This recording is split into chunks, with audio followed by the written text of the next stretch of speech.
सांब भगवान नारद को पूछते हैं कि प्रभु आप ही बताइए, मेरे को कुष्ठ रोग हो गया, मैं ऐसा हूं जो पिता के द्वारा श्राप प्राप्त दुर्भाग्यशाली हूं, मेरे पिता भगवान कृष्ण ने ही मुझे श्राप दे दिया है, मैं कैसे अब इस श्राप से मुक्त हूं। नारद जी को भी ग्लानि होती है, मेरे कारण बेचारे को श्राप हो गया, मैंने झूठे ही इसको फंसा दिया, वो तो गलत हुआ नहीं था उसके साथ, इन्होंने ही भेजा कि तेरे पिता बुला रहे हैं जाओ, और वो गया और वहां जाते ही कृष्ण ने देखा और भगवान कृष्ण ने श्राप दे दिया।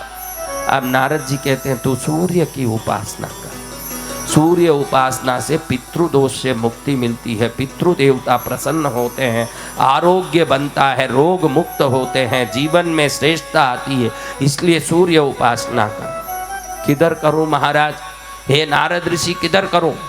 सूर्य देव ने चंद्रभागा नदी पर बैठ करके तपस्या की थी, उस तपस्या स्थल में तू साधना कर।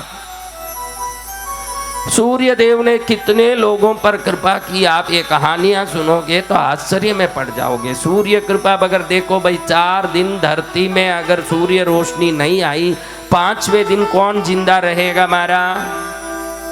हाँ, प्राणदाता कौन है, शक्तिदाता कौन है? तो ऐसे सूर्य भगवान की जय हो। वैशंपायन नाम के एक ऋषि थे, एक बड़ा यज्ञ का अनुष्ठान का आयोजन हुआ, सभी मुनियों ने मिलकर के एक निर्णय लिया कि 7 दिन के अंदर जो लोग यहाँ नहीं आएंगे उनको ब्रह्म हत्या दोष लगेगा। ब्रह्म हत्या ने किसी ब्राह्मण का हत्या किया तो जो दोष लगता है वो दोष लगेगा। अब पहले ये प्रसारित हो गया था बात, लेकिन वैशंपायन ऋषि किसी कारणवश जा नहीं पाए। बहुत बड़ा अनुष्ठान हो रहा था, सभी ऋषि मुनियों ने पहले से ही निर्णय कर लिया था जो नहीं आएगा उसको क्या लगेगा? ब्रह्म हत्या का दोष लगेगा।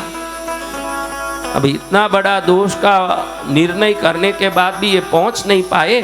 जैसे ही 8वें दिन हुआ, श्राप आने का समय आया, इन्होंने अपने अज्ञानता से भतीजे का, वैशंपायन ऋषि ने अपने भाई के बेटे का शरीर को अपने पैर के उंगली से थोड़ा सा स्पर्श किया, श्राप लगना था, वो बच्चा मर गया।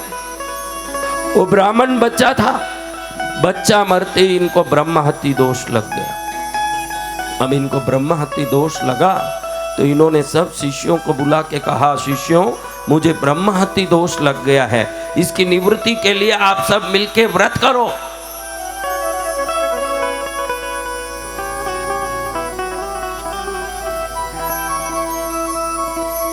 आप सब मिलके व्रत करो शिष्यों।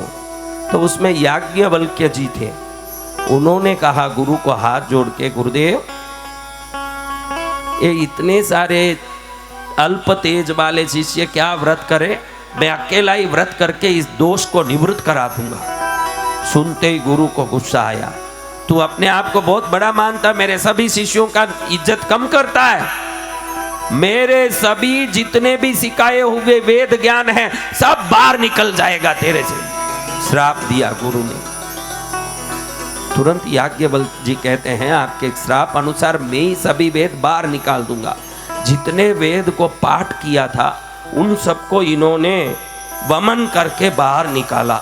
सब खून से सने हुए सब वेद पाठ बाहर निकले, पेट के अंदर का खून के साथ वो वेद बाहर निकले और वो वहां से निकल गए याज्ञवल्क्य जी। और अपने दूसरे शिष्यों को बता के वैशंपायन जी ने कहा, ये वेदों को तुम ले लोगा अपने इसमें। अब वो खून से सने वेदों को कैसे लें, इसलिए उन्होंने तैत्तिरीय नाम के पक्षी बन के सभी शिष्यों ने उनको खा लिया उन वेदों को।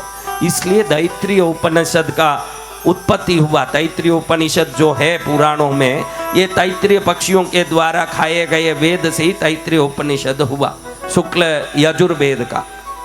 अब याज्ञवल्क्य जी बाहर गए, सोचते हैं कि मेरे सब सीखे हुए वेद तो मैंने बाहर निकाल दिया, अब मैं क्या करूं। उन्होंने सूर्य की साधना की। हे सूर्य देव, ब्रह्मांड को रोशनी देने वाले प्रभु, आप ही ब्रह्मा बन के सृष्टि करते हो, आप ही विष्णु बन के पालन करते हो, आप ही शंकर बन के संहार करते हो। 14 भुवनों को आप प्रकाशित करते हो, देवता मनुष्य राक्षस पशु पक्षी सबको जीवन देते हो, आप मुझ पर भी कृपा करो। लंबे समय तक तपस्या करने के बाद याज्ञवल्क्य जी के सामने अश्व के रूप में, घोड़े के रूप में सूर्य देव प्रकट हुए। सूर्य देव प्रकट होकर कहते हैं कि आशीर्वाद याज्ञवल्क्य, क्या मांगना चाहते हो? जो मेरे गुरु वैशंपायन जी के पास नहीं है वो शुक्ल यजुर्वेद मुझे प्रदान करो। सूर्य देव प्रसन्न होकर उनको शुक्ल यजुर्वेद प्रदान करते हैं और आशीर्वाद देते हैं, किसी के पास नहीं हो वो चीज भी देने में कोई समर्थ है तो वो है सूर्य देव।